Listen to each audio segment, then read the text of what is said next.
BA तृतीय वर्ष समाजशास्त्र प्रथम प्रश्न पत्र सामाजिक सर्वेक्षण एवं अनुसंधान की पद्धतियों में आज हम देखेंगे कि विज्ञान के प्रमुख तत्व क्या है। समाज वैज्ञानिक मार्टिंडल व मोनाचसी ने विज्ञान के विभिन्न तत्वों का स्पष्ट उल्लेख करते हुए लिखा है कि विज्ञान भी विचारने का ही एक ढंग है और सभी प्रकार के विचारों की तरह ये समस्याओं के प्रत्युत्तर में अंतिम रूप से निर्णय करता है। यानी समस्याओं को समझने के लिए विज्ञान एक महत्वपूर्ण उपकरण के रूप में कार्य करता है। विज्ञान के लिए निम्न तत्वों का होना आवश्यक है, जिसमें पहला है अवलोकन, ऑब्जर्वेशन। प्रसिद्ध समाजशास्त्री PV यंग ने अपनी पुस्तक साइंटिफिक मेथड्स एंड रिसर्च में लिखा है कि अवलोकन को नेत्रों द्वारा एक उद्देश्यपूर्ण नाम दिया है। अनुसंधानकर्ता स्वयं घटना स्थल पर पहुंचकर घटना, विषय एवं तथ्यों का सूक्ष्म निरीक्षण करता है। इस प्रकार अवलोकन का एक महत्वपूर्ण स्थान है। दूसरा, सत्यापन तथा वर्गीकरण। विज्ञान की एक प्रमुख विशेषता यह है कि इसमें अवलोकन विधि द्वारा प्राप्त तथ्यों की सत्यता की परीक्षा की जाती है। प्राप्त तथ्यों को समान विशेषताओं के आधार पर वर्गों की व्यवस्थित करना ही वर्गीकरण कहलाता है। इस प्रकार सत्यापन तथा वर्गीकरण का समविज्ञान के रूप में महत्वपूर्ण स्थान है।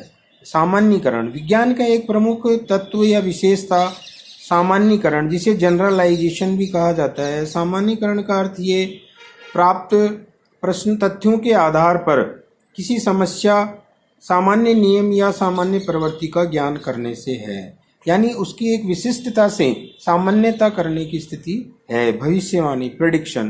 विज्ञान का प्रमुख तत्व उसमें भविष्यवाणी करने की क्षमता का होना है। यदि किसी भी विषय में प्राप्त निष्कर्षों के आधार पर भविष्य की घटनाओं के संबंध में पहले से अनुमान लगा लिया जाए तो उस विषय को विज्ञान कहा जाएगा।